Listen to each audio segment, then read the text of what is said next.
Hello and welcome to Mofo Rc. Today we are going to put together one of the new Mini Wild chassis. This one in particular is the Mini Wild XT.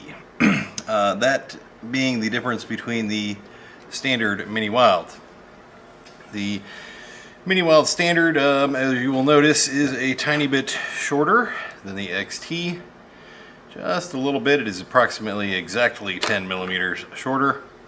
And the difference mainly being that the XT is designed to use a carrier bearing ESC tray.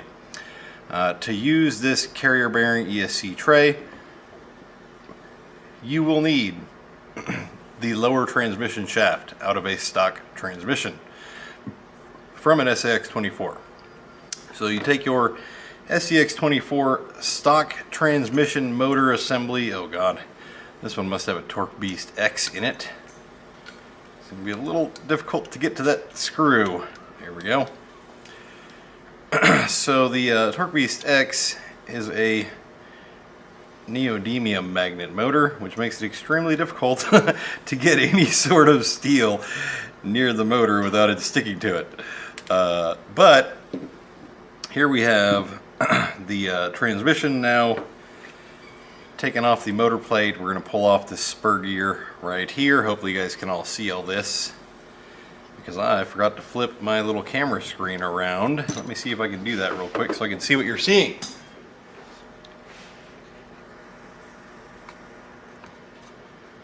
There we go. Kinda, sorta.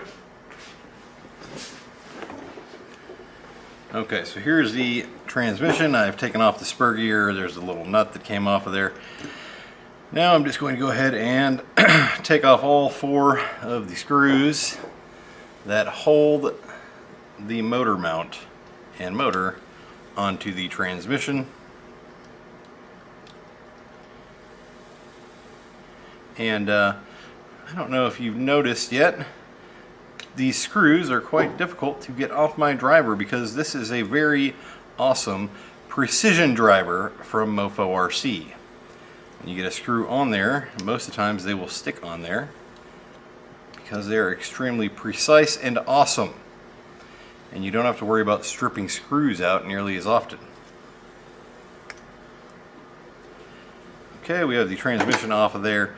We can just take this apart and you will see that bearing right there. You can slide all this right here out. This little gear will just slide right off of that shaft. This gear is the part we will need, or not gear, this shaft here is the part we will need. And we'll need both of these bearings as well. So I'm just going to use my little 4mm driver to shove out both of those bearings. And what we'll do first, I suppose, since we're already starting to do that. Oh great, I did not bring a good set of pliers. Anyways, we'll try to do this with a terrible set of wire cutting pliers and see if we can do this without ruining anything. We're going to attempt to push this bearing into there with these horrible pliers. Okay, I'm just going to go side to side here, get that bearing to slide in all the way. I will need to go find probably a better pair of pliers for the next part of this, but I have it mostly all the way in.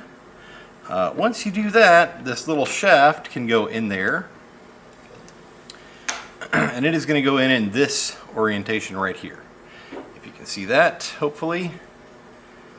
So the long end is pointing towards the longer side of this tray here. The short end is sticking out the shorter side of that tray there. Then you will take the other bearing, slide that over that shaft, get it all the way down there into that little hole, and then attempt to squeeze it with some terrible pliers into that little hole there. Hopefully we can get it in there without breaking anything. Really get a better pair of pliers when you do this. Do not use wire stripping pliers like I am. And you'll probably have a much easier time here. Okay, so that's mostly all the way in, and you can see it is kind of hard to turn right now. And that is because it is not all the way in. So I'm going to go find a little bit better pair of pliers, hopefully. And I'll be right back.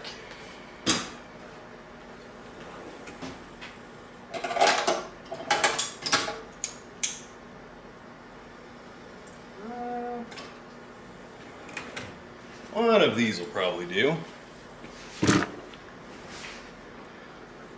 So once you get this in, oh, these aren't going to work either.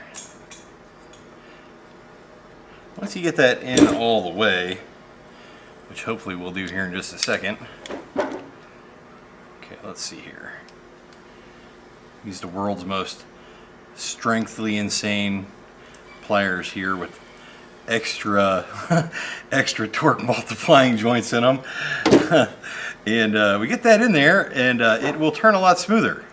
And once that's in on both ends all the way and mostly straight, if you do feel a little bit of binding in there, you may feel that will likely just wear itself out. There could be a little chunk of plastic off inside there rubbing on that little spur off the stob in there. Next we are going to take, this is optional really, but these are M1.4 by 4 millimeter screws. And I'm going to just sink these into the 4 holes, like so, and just a little tiny snudge at the end. You do not need to over tighten anything. This is just plastic. All of this is just plastic. And even if it was metal, you would not want to over tighten any of it either. Once again, these are M1.4 by 4 millimeter screws. And this should fit absolutely perfectly. Anything longer than that and you may run into the other screw, which will cause you to instantly strip that hole out as you're trying to tighten it. And like I said, this is kind of an optional step. When you press those bearings in there, they're not going to come back out on their own. It'd be pretty hard for those to come back out unless you're, I don't know, flying down a hill and your axle rips off of all of its mounts and goes shooting off in a different direction. Then it may come off. So now that we have that done, we're just going to take this little piece here and set it to the side. That is only for the XT version. If you do not have the XT version, yours did not come with this, and you have the shorter chassis rail, which does not use this carrier bearing assembly.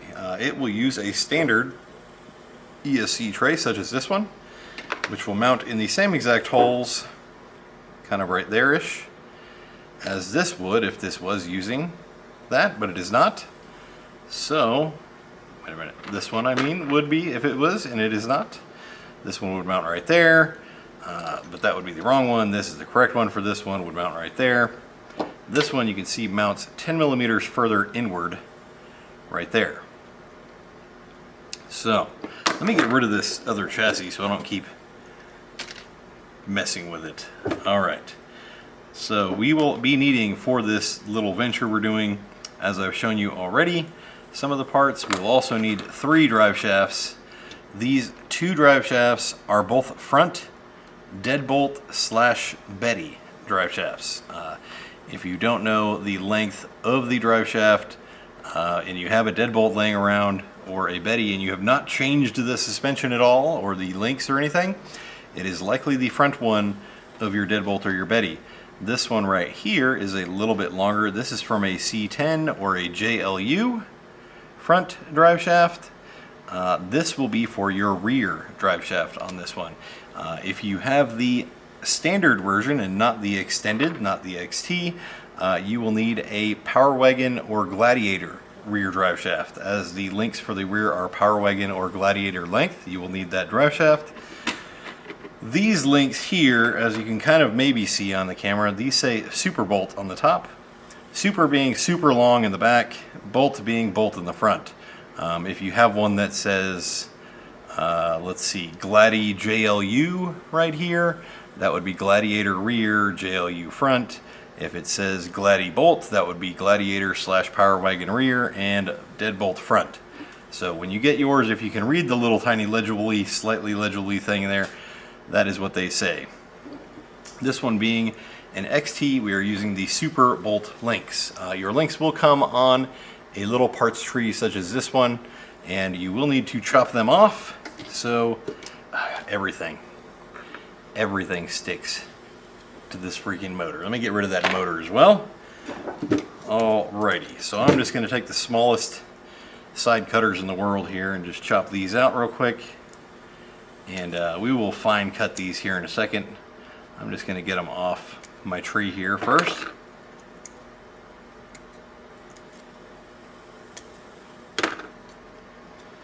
And these links are made out of a nylon polymer that is glass filled. They are pretty strong. I'm not going to say they're the strongest links in the world because they are not the strongest links in the world, but they are really good for a plastic link.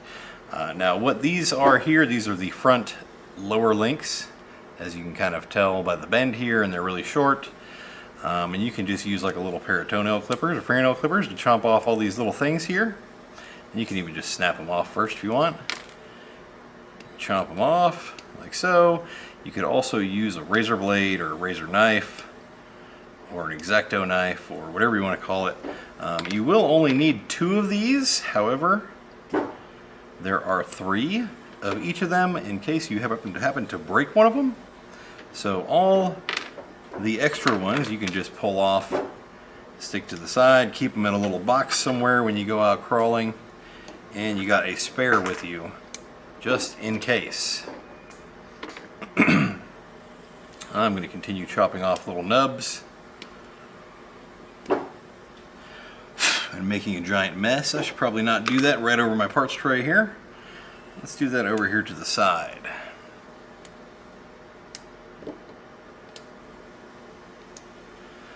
These links, by the way, if you are looking at these for the first time, these are called double vortex links. It is something I came up with a couple years back. Rather than, I used to sell them, I used to sell double vortex links. They were a little different looking than this, but more squared because I did not have a laser printer at the time. But the concept behind them is rather than using a link ball, it uses the link or the link screw as the link ball, and it rotates around the screw rather than around the ball. And that is just because when you are working with 3D printed plastics, you can never make them as strong, in theory, as molded plastics. And so to make them work stronger, make them stronger, rather than have a link ball inside the link here, if you can see any of that on the camera, I don't know. Rather than have a link ball inside the link, there's just a little hole. And around that hole, when you happen to slide a screw in there, you will see the screw rotates in a little motion of going around in a circle, kind of sort of like that, which allows your link to rotate along the screw rather than a link ball, which gives you more meat. You get more plastic around here without rubbing on things and hitting everything. You get more plastic and more strength without the use of a link ball, and keeps things, keeps prices down, keeps manufacturing simple. Voila. So we have all of our links cleaned off for the most part. If you're a real stickler, you can get a little razor blade and take off all the little nubs, but I'm not going to do that. You got your front axle, you got your rear axle somewhere. Hopefully you are using Mofo Rc X15s because they are the best axles available, and they will not let you down. If you're not, well, we do sell them on the website, and these ones here are the nylon version. I believe they're about 80 bucks currently for the front rear set, and about 100 bucks for the front set. I could be wrong, but that's what they are. So here we have 4 stock shocks. This chassis kit was kind of made around a stock shock trying to keep prices down for everybody and keeping things simple, I am just going to hack off these little fake reservoirs, because I am not a huge fan of the fake reservoirs. They, when your shocks are rotating, sometimes they flip off to the side and hang up on the chassis rail and cause binding. So I'm just going to go ahead and hack all those 4 off there, right there, just to get them out of the way. Like I said earlier, you can obviously do a much cleaner job than I just did, but we are in a time press here. I don't want to make this a 19-hour long video.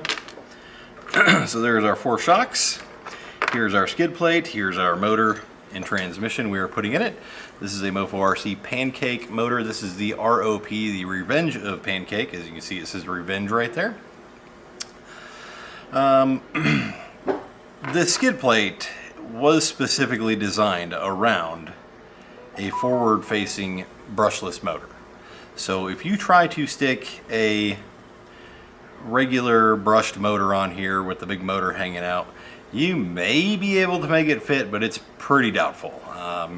First off, the motor is going to come back and run right into your upper link mounts here.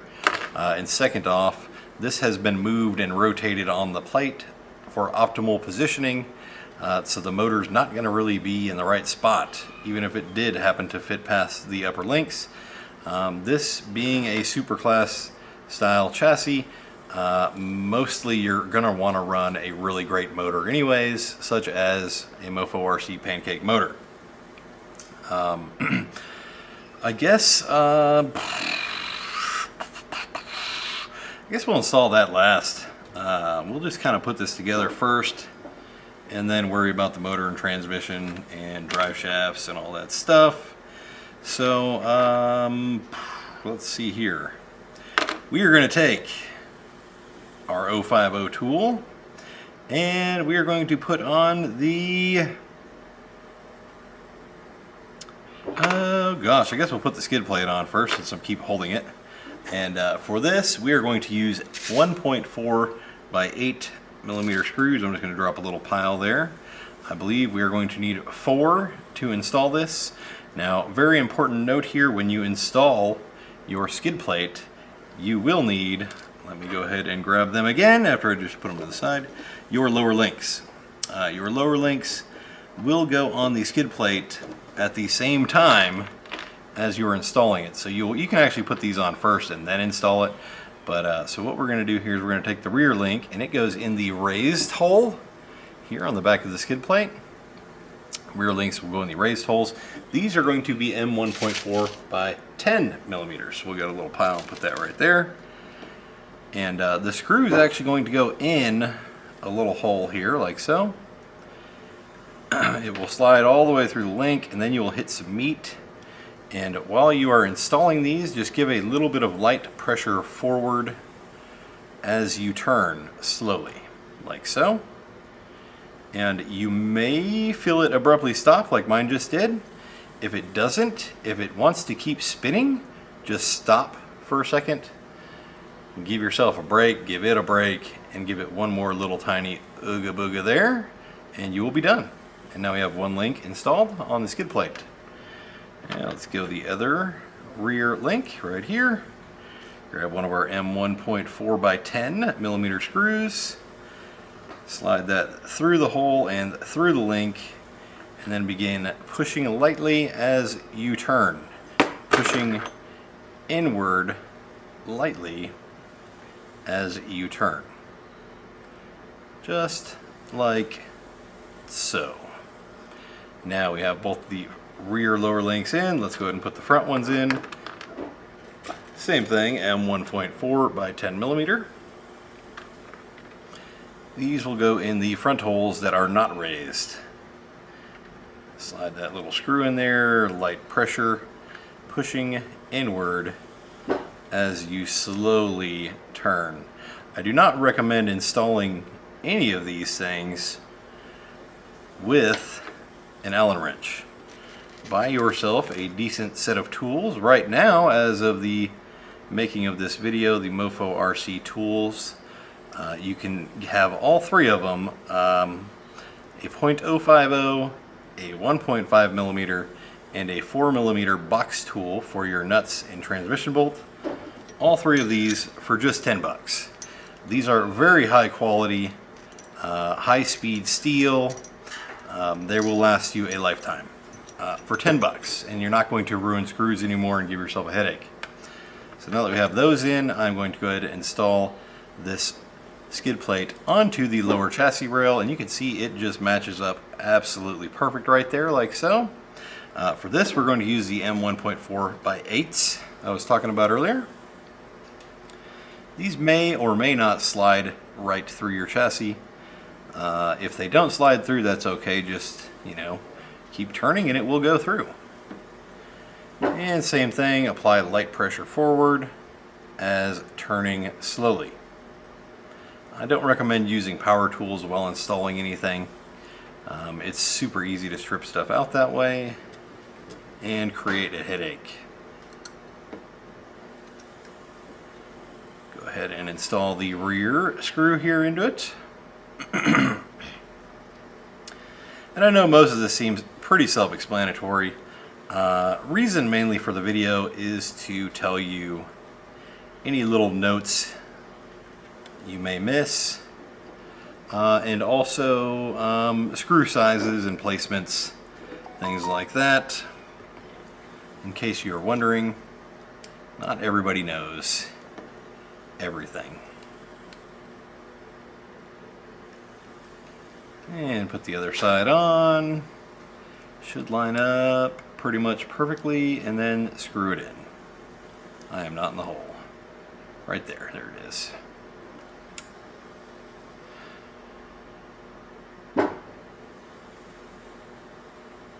I am sitting on a chair right now with rollerblade wheels under it. So if you see the whole bench and everything else warbling back and forth, that's the reason why. One more M1.4x8mm screw for the back screw hole in the skid plate. I'm sorry, slow light pressure. Don't get in a giant hurry. And you shouldn't have to thread any of these holes by, I don't know, a threading tool of any sorts. You should be able to make all these work just as I'm showing here, as long as you're not using an Allen wrench. If you have any little tiny Allen wrenches, throw them away. All right, there is that. I'm going to take a 10-second break and turn this right back on, and then fancily melt the two feeds together. Okay, we are back. I guess I probably should have told you earlier. A great idea would have been to go ahead and install these upper links while you had the the upper rails off, but it is possible to do it with them on, and it's not that hard. You can use M1.4x8s, or you can use 10s for these links. I'm just going to use a 10 because I don't really care if it pokes out of the side of the chassis a little bit. For these rear upper links, I'm going to put them in the middle hole. That's going to be kind of a good starting point all around for them. Now, should you decide to move them forward or backward, you will have to pull them out and move them forward or backward. But we are in the middle hole on the rear upper link right now, and you could probably go in through the front or the bottom, the top or bottom. It feels like maybe the top works a little better. So if you're building this as we're going and you have not put the lower links in, you might want to do the top ones before you put the lower ones in. Now this screw here, all of these upper links, once you poke that little piece of plastic out of the side, you can just peel that off, or you can use a razor blade, or you can just leave it there. But don't tighten these all the way yet. So if you tighten these all the way, your link will not work. It will just be a solid bar, like so. Do not tighten these links all the way on the upper ones. So we're going to loosen that back out until we have a decent amount of a little bit of rotation side to side, up and down just a little bit like so, perfecto. And then we can finish peeling off the rest of that, or we can leave it there for later, that little tiny stop right there where the screw pokes out. So I'm going to go ahead and put the other one on now. Here is the other upper link somewhere. Here it is. And these are going to go short. The short bendy poo thing here will go towards the front, like so. If you can see that, you're going to have the little short bend like so. Hopefully you can see that pretty well. The short end of this link is on the top, is going to be facing this direction. And we're just going to apply a little bit of pressure as we screw this screw in.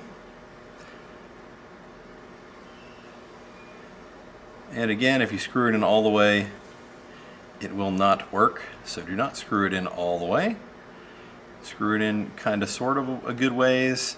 And by the way, that is another cool thing about the design of these. You can actually tighten your suspension up if you find it too loose, simply by tightening these screws just a little bit more.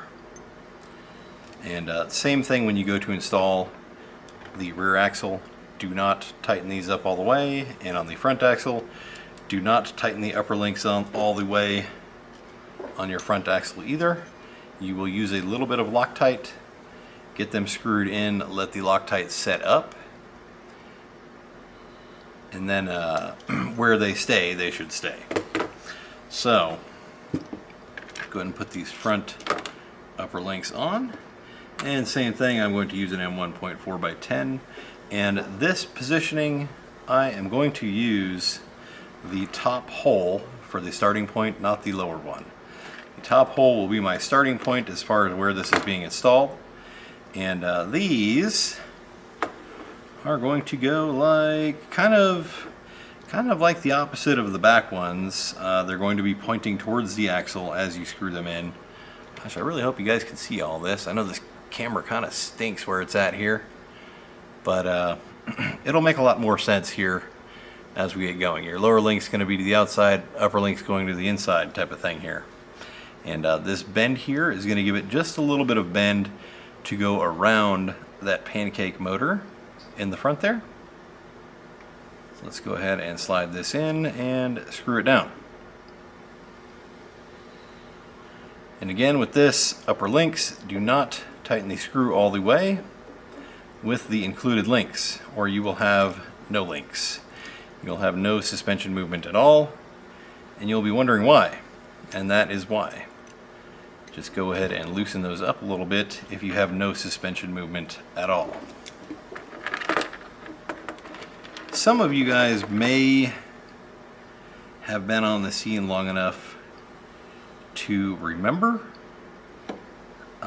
the old Mofo Rc double vortex links. If you have been, you will know exactly what I'm talking about. If you have not, this might be kind of new to you. And that's okay. Just going to go ahead and send that off in there and stop.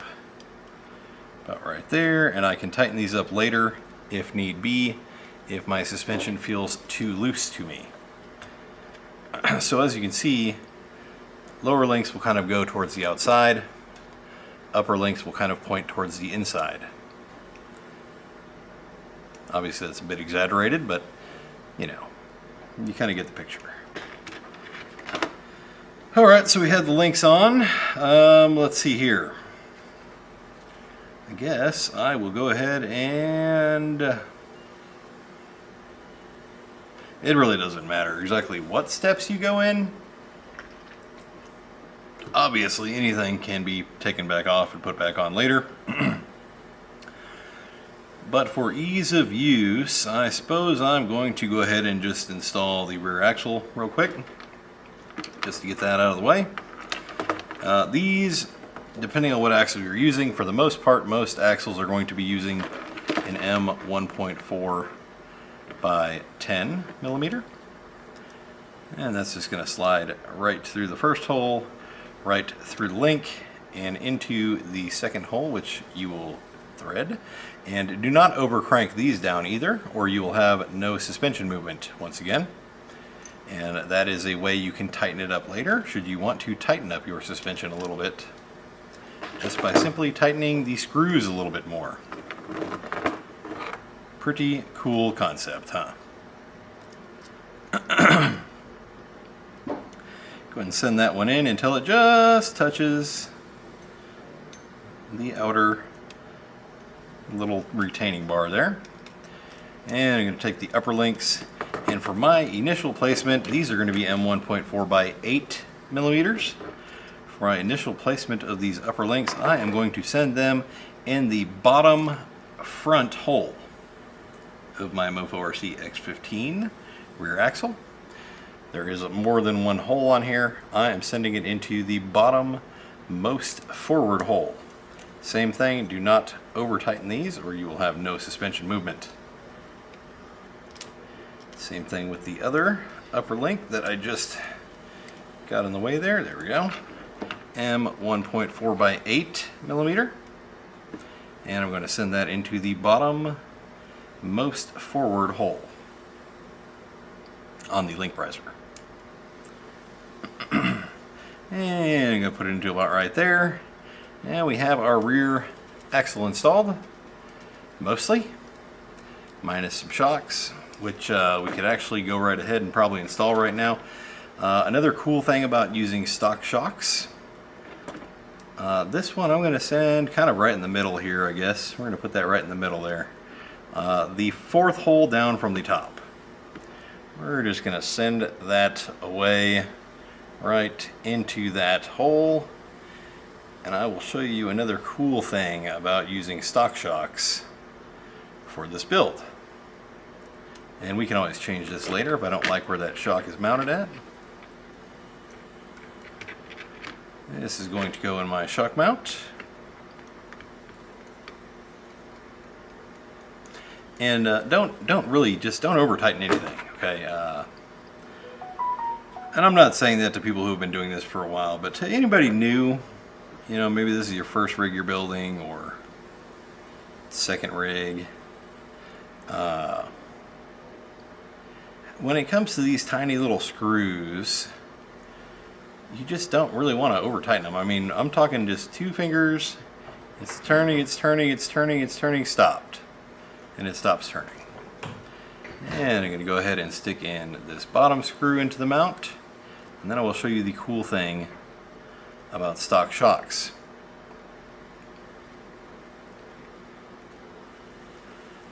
Okay, here's the cool thing about stock shocks. We are all installed and good to go. And now, if I need to do something, I can just pop those right off and I can do whatever I need to without having to unscrew the shock again. That is kind of neat, isn't it? And when you're ready to put it back on, you just pop it right back on. Like so. Boom. Boom, bam, bing, bada bam. Next, I suppose keeping in line with everything else we're doing, we'll go ahead and install the front axle. And for this, I just jacked up everything, didn't I? Here we go. Let me try and fix that real quick. I'm going to need a tiny bit of thread locker for 2 screws going into an aluminum housing. So what I'm going to do is I'm going to try my best not to get Loctite all over the plastic here. So I'm just going to give it a little dab on the very tip of the screw.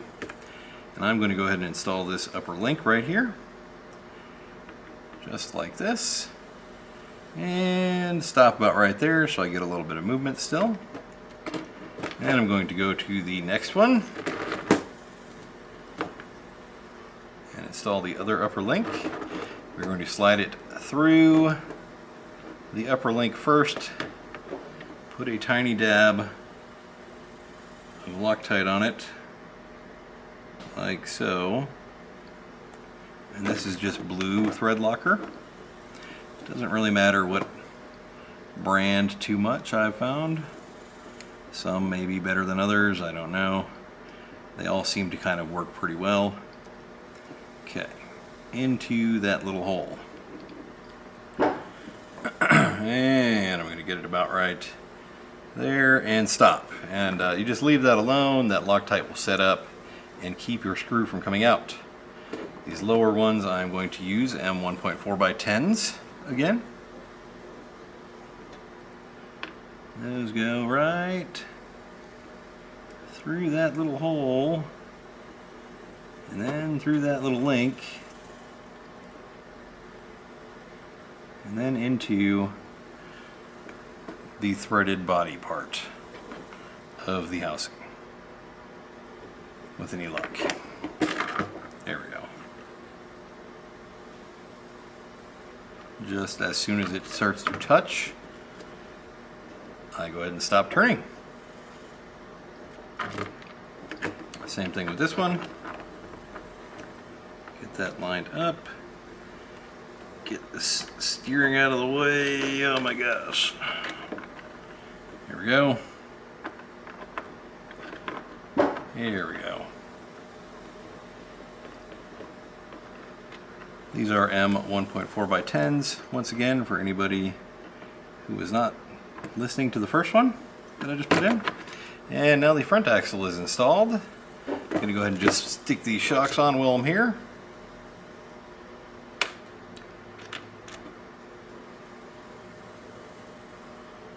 And for this one, I'm going to go ahead and use... we'll use like the second hole back, I guess, just for the sake of trying out the second hole back.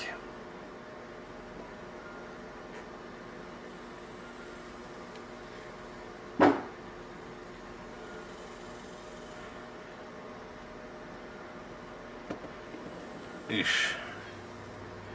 Here we go. And if you happen to get a hole you can't see on one side of this chassis rail, kind of like this hole right here, I couldn't quite see it when I was looking at it from the outside, and you flip it over and you can see it from the inside. What you can do is run a screw through it this way first and then come back and run through that way. Or you can just shove until it finds itself like I just did, which is probably not recommended. This little shock on here like so. Next shock, we'll do that same little second hole back.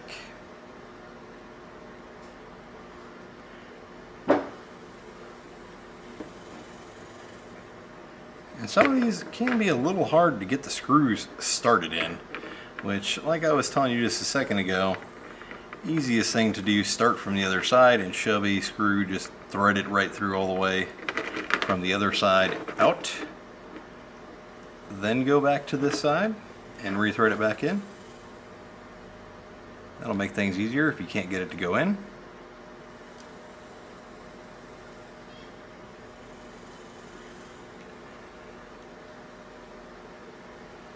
Go ahead and send this little screw in, and here we have a chassis with axles and shocks. We are still missing a considerable amount of things, and I forgot to grab two crucial parts for this chassis, but that's all right. Well, they're not really crucial, but two parts I forgot to grab for it. But let's go ahead and install the ESC tray, I suppose. And we're going to need a couple more M1.4x8s for this. We're going to need 4 of them for this tray here. And this tray will have 4 holes that line up kind of sort of perfectly with the tray itself. Right here. Same thing as before. Apply just a little bit of pressure as you are turning and pushing at the same time. And like I was saying earlier as well, this little shafty part here, you can kind of see maybe a little better now what I was talking about. So the short end of the shaft will be on the short end of the tray facing forward. The long end of the shaft will be on the longer end of the tray facing backwards.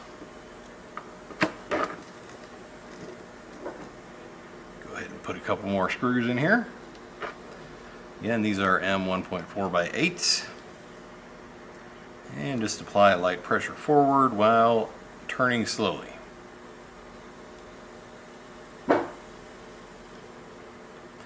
And slow down towards the end even a little more so you don't strip it out.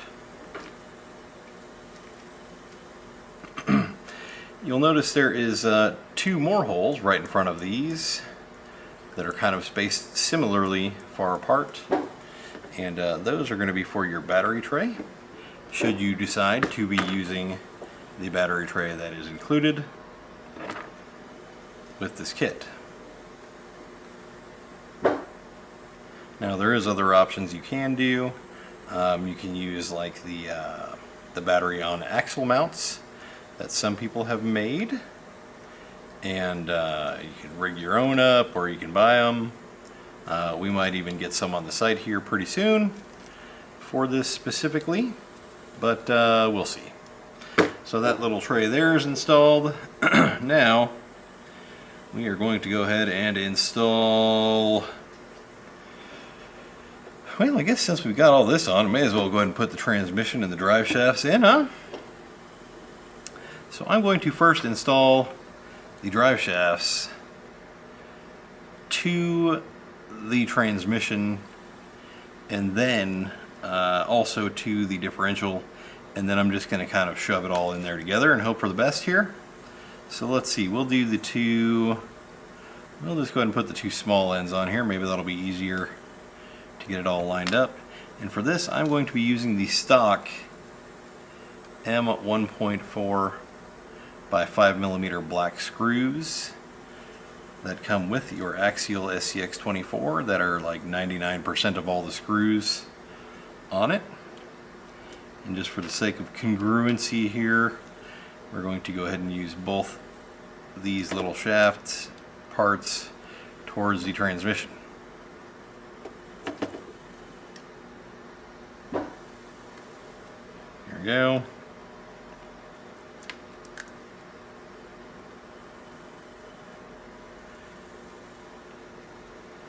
And once we get those both in,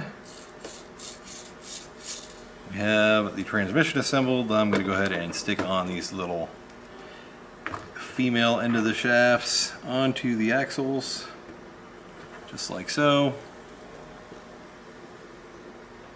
And again, sorry if you're finding this video extremely boring or terrible. It probably is quite boring and terrible.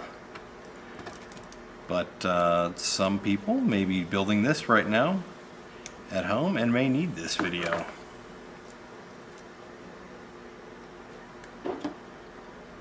Let's stick that one right through there. And I'll go ahead and install these rear drive shafties too. I guess we'll do the same thing. We'll put the little splined end here towards, furthermore just towards the transmission. One more of these M1.4 by 5mm stock axial black screws. And the long end of this shaft here. And this is a C10 or JLU front stock drive shaft currently I'm putting on here. Stick that one on there. Now to pop this on there real easily, you can stick it on there and just ram real hard and hope you don't break anything, or you can just pop these little shocks off like I was showing you earlier. Slide this down out of the way and then line these up and stick it together. Put your little shocks back in the holes like so. And you now have your furthermostest drive shaft installed, like so. Let's go ahead and stick in this transmission. These are going to be 2 M1.4 by 6mm screws coming from the bottom up into the transmission.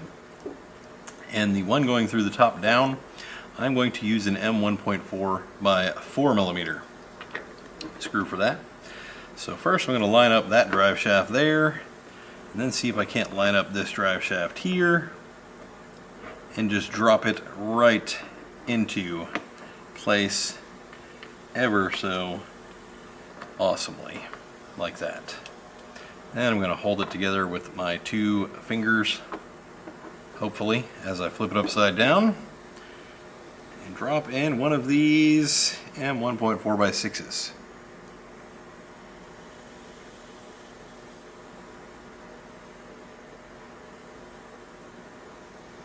There's a 1. And here is number 2.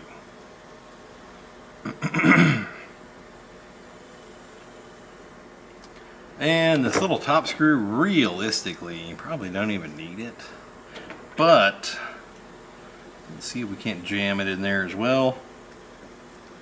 Just like slow, by imposing slight force into it as turning slowly, just like everything else, till you feel it start to stop, and then stop, just like so. Okay, now there's only very few parts left. We are almost done. Now if you were going to put a body on this, maybe you are done, maybe you're already done. You just need to figure out some mounting things and whatever else, what body you're going to use, things like that. If you're not going to be putting a body on it, let's go ahead and pick up this little motor protector cover here, this little roundish piece that came with your kit. These are going to be using M1.4x6mm screws, and they are going to go just like this right here. As you are putting this on, you will find 2 screws that fit on each side, and you will just slide this right through here and beginning pushing and turning again, like so.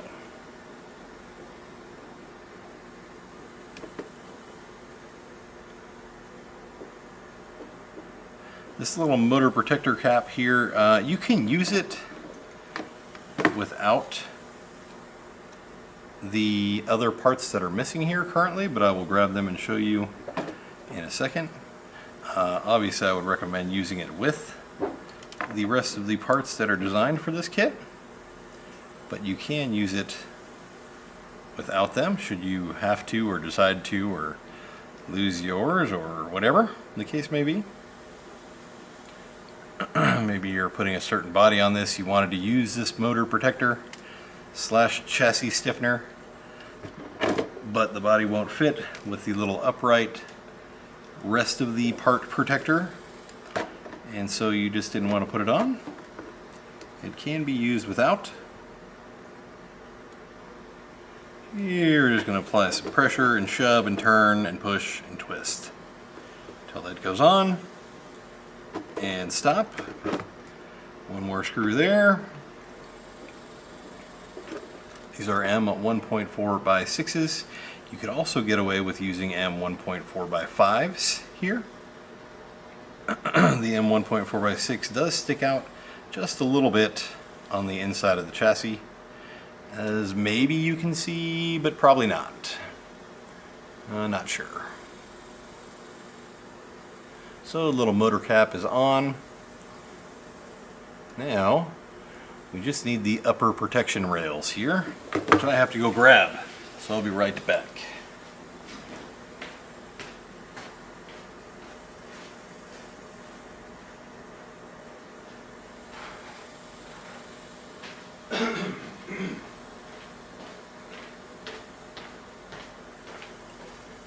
Also, there is a left and a right to these. I don't know if you can see it on the camera here. You might be able to see it in the pictures we've taken and put on the website. One side of this looks a little bit sparkly kind of, and the other side just has kind of some lines. The sparkly side would be the one that we go out. Now you can flip them the other way, obviously. This is mirrored side to side, so this will fit this way as well. But You know, if you want to do like a two-tone thing, you could do that, or you just put it like it was supposed to be, kind of like that, like so. Those will go on right there. Now you can put the battery tray on now, or you can put it on afterwards. If you put the rails on first, you just slide the battery tray in through the side of the rails, then push it down. I'm going to go ahead and just install it now since I'm thinking about it. These I'm going to use M1.4x8s to install. You could also use 1.4x6s, but since I have 8s right here in front of me, I am going to use them. And those do line up with these 4 holes that are right here in the side of the chassis that maybe you can or cannot see as I'm doing this. And just a little bit of pressure while you turn, like so. And as soon as it stops, I stops. And another M1.4x8 on this side.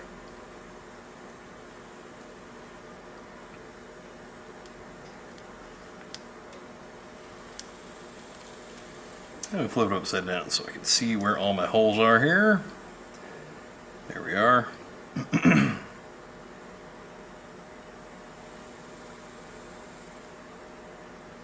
So if you have the standard chassis of this, not the XT, differences being you would not have used this, like we talked about earlier, this little carrier bearing.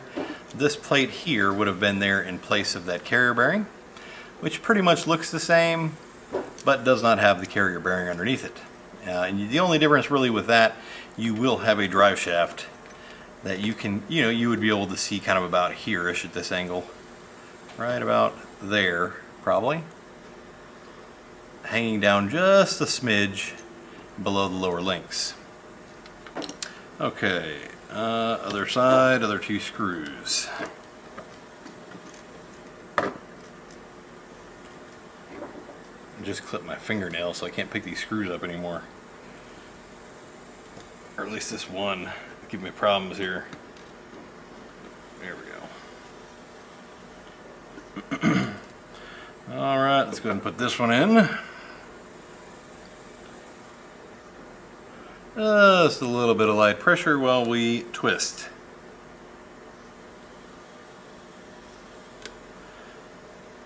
Okay, we are like 99% done now. We have just the little upper rails and this one last screw here.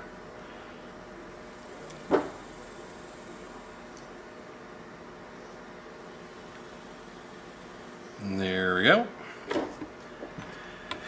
Okay, this one here goes to the other side. This one here goes to this side.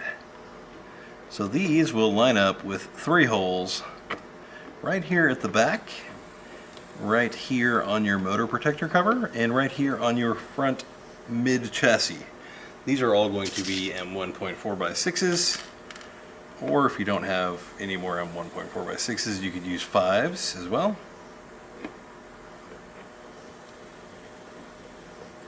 And this is kind of a just a little protection plate, plus it kind of makes it look a little cooler maybe.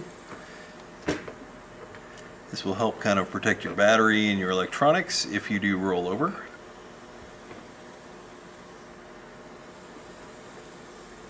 And it helps to stiffen up the chassis just a little bit.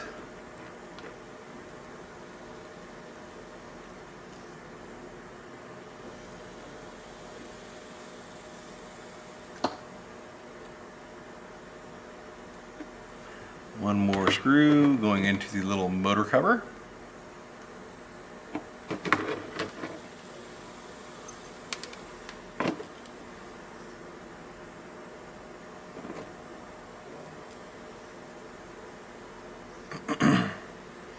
And go slow with these screws because there's not a lot of meat on the inside there and you don't want to strip them out. On to the other side.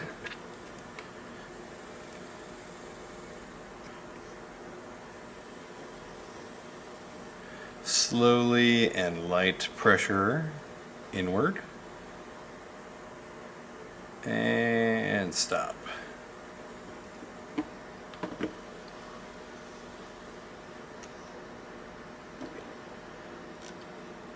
So this chassis,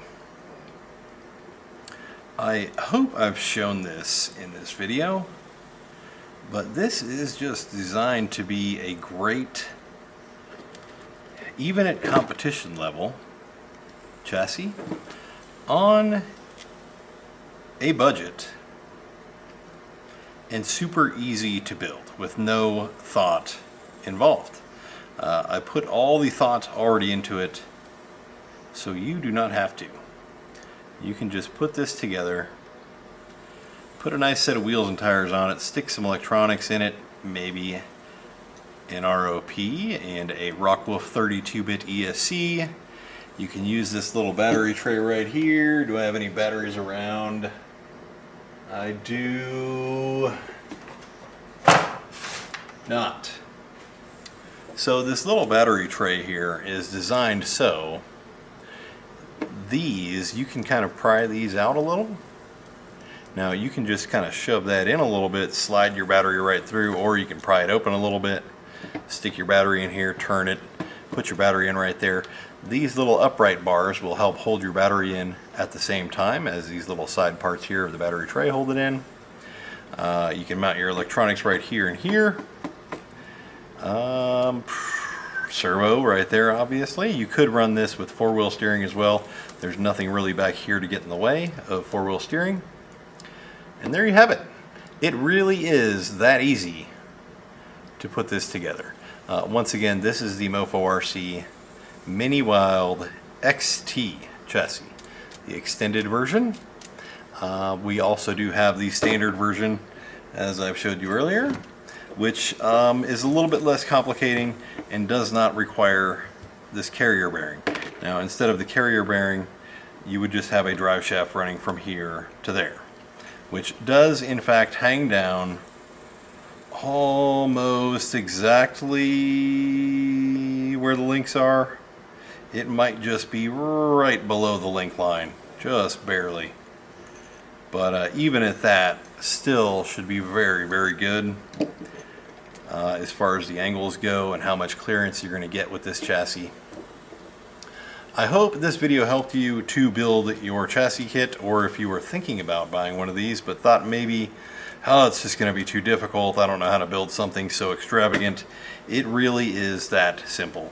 On the website here, I'm going to probably get this, I'm going to try to get this on the website tonight with a little bit more description of everything, and maybe kind of a link to all the screws you'll need, all the screw sizes.